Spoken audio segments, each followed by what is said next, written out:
Ever noticed how sometimes it takes us a while to realize we're genuinely unwell? The mind finds ways to mask suffering, delaying confrontation until the weight becomes impossible to ignore. In today's video, we'll explore why it can take so long to recognize our own signs of emotional exhaustion and what we can do to regain control over our well-being. And you, how are you feeling today? Leave your answer in the comments so we can chat. The human mind is a natural survivor, a clever guardian of life that, in many cases, prioritizes survival above all else. At its core, it's designed to protect, even if that means ignoring or masking our own suffering. Think of those times when you swept something under the rug that bothered you. Your mind was doing its protective job. This primary mechanism has been with us since ancient times, an inheritance that, while sparing us from immediate suffering, limits our ability to see what truly affects us. The curious thing is that, over our lives, we learn to live with certain discomforts and even grow accustomed to ignoring them. For example, that tension you feel after a long day of work might seem normal, but it's your body asking for attention. If self-awareness were the priority, maybe we'd stop and question what really affects us. But for our biology, the focus is still on moving forward, keeping us functioning despite the hidden anxieties. In this relentless pursuit of safety, the mind simplifies the world to feel in control. Imagine that. Instead of facing each fear or discomfort, it prefers to box, store, and archive each unsettling sensation. This mechanism can protect us momentarily, but it also builds walls between us and our emotions. How many times have you noticed you were on autopilot without even perceiving what you were really feeling? It's precisely this automatic protection that often prevents us from understanding the root of our suffering. The reality is that by prioritizing survival, we ignore the small internal pains, the ones that seem harmless but accumulate over time. Who hasn't gone through a stressful day only to realize they carried that discomfort like a shadow? The biological priority of continuous functioning means we can't always deeply understand our emotional needs. Ironically, it's this same survival instinct that distances us from true self-awareness. This self-protection system might seem beneficial, but it keeps us from dealing with fundamental issues for our well-being. It's as if, over the years, we've been building an invisible barrier that prevents us from seeing what we really feel. However, if we can identify this pattern, we can learn to recognize it. Perhaps a first step is to start asking ourselves, what am I ignoring? And is this really how I want to feel? With questions like these, we begin to undermine the walls erected by the mind. The big issue is that this biological priority isn't a conscious choice, but rather an unconscious strategy to avoid collapse. The mind understands that by focusing on safety, it's fulfilling its preservation role. But there are moments when, by ignoring our own pain, we end up falling silently ill without even realizing it. A journal, for example, can be an excellent ally for recording thoughts and slowly disarming this protection. And that's where the need for a deeper look arises, an openness to self-awareness, something that leads us to truly face what we feel.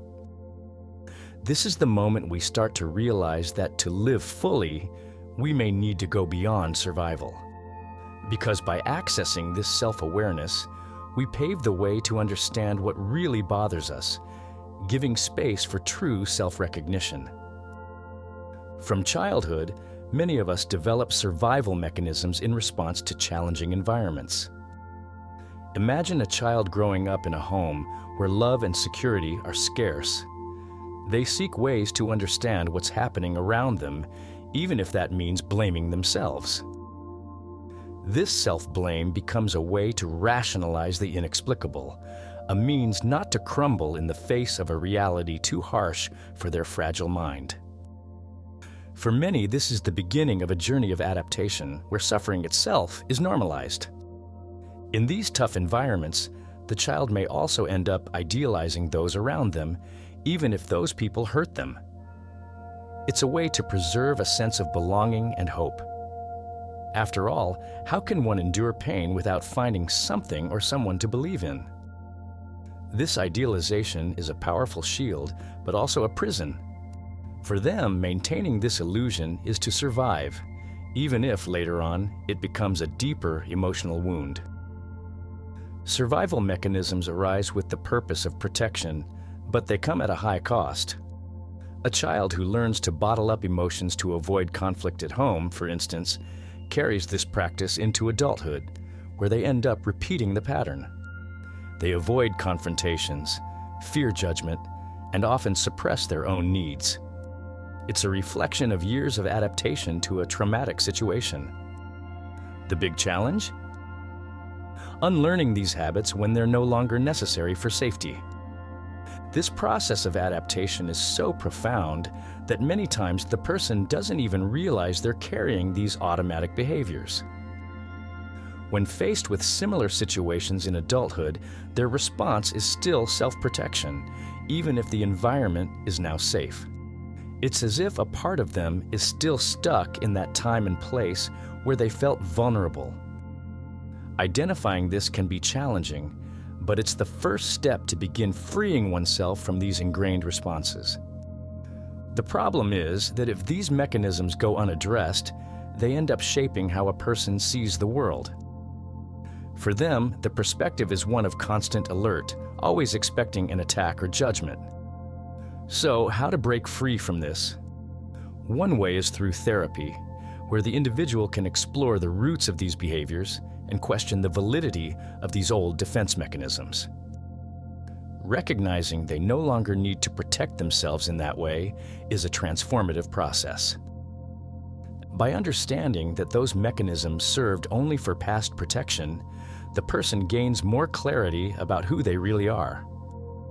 This understanding allows for gradual change. Over time, they can open up to new experiences and relationships without that emotional barrier. They begin to experience a more authentic way of living, where they no longer fear every interaction or glance. And this sense of freedom brings a surprising renewal. This is the point where, by beginning to rebuild their identity, the individual starts to ask, who would I be without these fears? It's a powerful question that opens the doors to a profound transformation. And by answering this question, they realize that life can be much more than mere survival. So if this content resonated with you, don't forget to subscribe to our channel to continue this journey of self-discovery. When internal pain seems unbearable, many people develop coping behaviors to mask it. These are the emergency exits the mind creates. Quick paths to escape a discomfort that feels endless. Many turn to overwork, for example, attempting to keep the mind busy. This cycle of intense activities might appear productive, but deep down, it's an escape to avoid confronting what's truly simmering within. The truth is, by filling every minute of the day, the person is running from their own thoughts. Others prefer riskier activities, where danger brings a temporary feeling of control and excitement. Imagine someone drawn to extreme sports or getting involved in risky situations without much regard for the consequences. This adrenaline provides immediate but short-lived relief. It's as if, for a brief moment, they can escape everything. But as soon as the adrenaline fades, reality returns, and with it, the feelings they tried so hard to avoid. There are also those who turn to addictions, whether it's alcohol, drugs, or even repetitive behaviors like compulsive shopping. For these individuals, such habits serve as escape valves, a way to silence the pain that pulses in silence. However, each dose brings only a momentary relief that soon dissipates, creating the need for a new escape. And so, without realizing it, the person becomes trapped in a difficult cycle to break, where relief is brief, but the emptiness persists. These coping behaviors are common, and often the person doesn't even realize they're fleeing from something greater. To them, it's just routine, a way to keep functioning. The issue is that, over time, this routine becomes exhausting. Working non-stop, chasing excess adrenaline, turning to addictions, all of this drains energy and consumes well-being. Identifying these patterns is the first step to understanding that, deep down, there's a discomfort that deserves attention. One practice that can help reverse these behaviors is replacing these escapes with habits that promote self-awareness. Meditation, for example, is a powerful tool for learning to observe one's thoughts without judgment. Activities like journaling can also be helpful. By putting feelings into words, the person begins to give voice to what they've always avoided. This is the first step toward healthier and more conscious coping. Another path is seeking professional help. A therapist can help uncover the roots of these behaviors and find alternatives for dealing with internal pain more constructively. It's a process that requires courage, but the results are transformative. By letting go of these escapes, the person moves toward a new way of living, where they no longer need to hide from their own pain. And so, with each small step towards self-awareness, the individual begins to realize that it's possible to face their own pain head-on without needing emergency exits. This courage paves the way for new discoveries, showing that it's possible to live a life where facing challenges is no longer a burden, but a conscious choice. And in doing so, they start making room to recognize that there's more beyond coping mechanisms. Internal turmoil is like a silent tide that, for a long time, goes unnoticed. It's only over time, when life seems to stabilize, that many begin to perceive the emotional waves that were always there. Typically, this awareness arises in middle age, when career, family, and other obligations don't demand as much attention. This is when one's gaze begins to turn inward, revealing layers of emotions that were previously hidden under the weight of responsibilities. This delayed recognition is common because, in youth, the focus is on achievements and proving our worth to the world. But upon reaching stability, there's nowhere else to run. The external silence allows the inner voice to finally make itself heard. It's as if suddenly the individual has to face an emotional mirror where every unprocessed pain surfaces. This process can be frightening because it brings up feelings that seemed forgotten but were merely waiting for the right moment to emerge. For many, this is the phase when questions never before asked start to arise. Why do I feel this way? Or, what's missing in my life? Start to take up space, and the search for answers becomes inevitable. This is a crucial point because without these answers, the person feels something is incomplete despite all external achievements. This marks the beginning of a journey of self-discovery that, though challenging, is also profoundly liberating. The interesting thing is that, with maturity, tools also emerge to deal with this turmoil more consciously. Meditation, for instance, can be an ally in this process of self-observation. Through it, one can explore the mind with less judgment, learning to deal with the pain they carry. Another helpful practice is reading books on self-awareness and spirituality, like The Power of Now by Eckhart Tolle, which promotes a deep reflection on the present and detachment from the past. Seeking professional help also becomes a more natural and necessary option at this stage. Therapy assists in understanding the roots of these pains and offers strategies to cope with them healthily. This therapeutic process, though demanding, brings immense relief, allowing the person to reconnect with their own story. It's like putting together the pieces of a puzzle, where each piece represents a repressed emotion now finding its place. Gradually, the individual begins to see meaning in all this turmoil, realizing that each emotion is an essential part of their experience. Over time, they learn to welcome these feelings, understanding that, though painful, they bring unique wisdom. It's a lesson that redefines how they view life and relationships, allowing a deeper connection with themselves and others. And by allowing this turmoil to come to the surface, the individual begins to make room for genuine healing. It's not an easy process, but it creates a solid foundation for facing future emotional challenges with more balance and awareness. And by walking this path, they realize there's still much to explore in their own story, opening up to dealing with past traumas that, until then, had remained suppressed. Throughout life, many carry childhood traumas that remain hidden, like a silent storm that only manifests when the environment becomes safe enough. It's as if the unconscious knows that while external chaos is present, there's no space to confront these pains. However, upon achieving a certain balance in life, be it in a stable relationship, a solid career, or with the support of friends, these traumas find an opening to emerge. And when this happens, the impact can be as intense as it is unexpected. These delayed reactions to childhood trauma can surface in various forms: anxiety, panic attacks, depression, or even a feeling of emptiness that doesn't make sense, given the external stability. Suddenly, the person finds themselves reliving old memories, as if the child they once were is asking to be heard.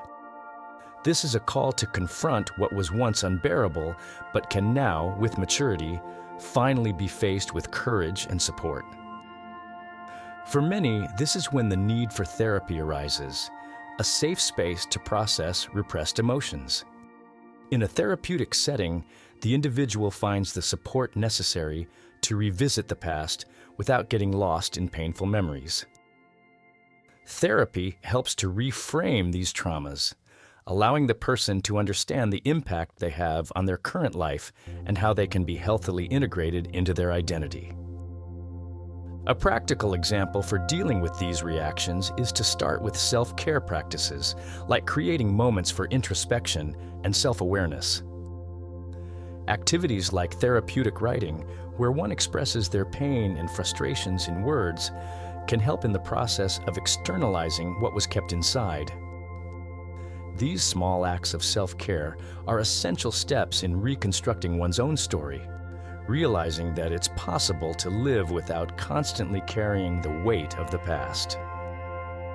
Connecting with others is also essential for dealing with these repressed emotions. Talking with friends or family, or participating in support groups offers a space for exchange where the individual realizes they're not alone on their healing journey. This sharing of experiences strengthens and inspires, showing that vulnerability is an essential part of the process of healing and acceptance. Along this journey, it's common to realize that these traumas, though painful, bring a wealth of wisdom. The individual begins to recognize that by facing the past, they also gain the opportunity to rediscover and reshape their own narrative. This healing process transforms trauma into learning, allowing them to live more fully and consciously, with a renewed perspective on themselves and their relationships. And so, by confronting these traumas, the person begins to understand the depth of their being. It's not a process that resolves overnight, but by taking one step at a time, the individual draws closer to a truer version of themselves. And in this journey of acceptance, they discover that it's possible to live freely, without the chains of the past, opening up to a fuller and more authentic life. Continue following our videos to deepen this knowledge and apply what you learned today in your routine. Have you ever stopped to think that maybe you're carrying something that needs to be released? That small daily actions can make a huge difference. And by subscribing to the channel and activating notifications, you'll ensure you're always in touch with content that can transform your life, one step at a time.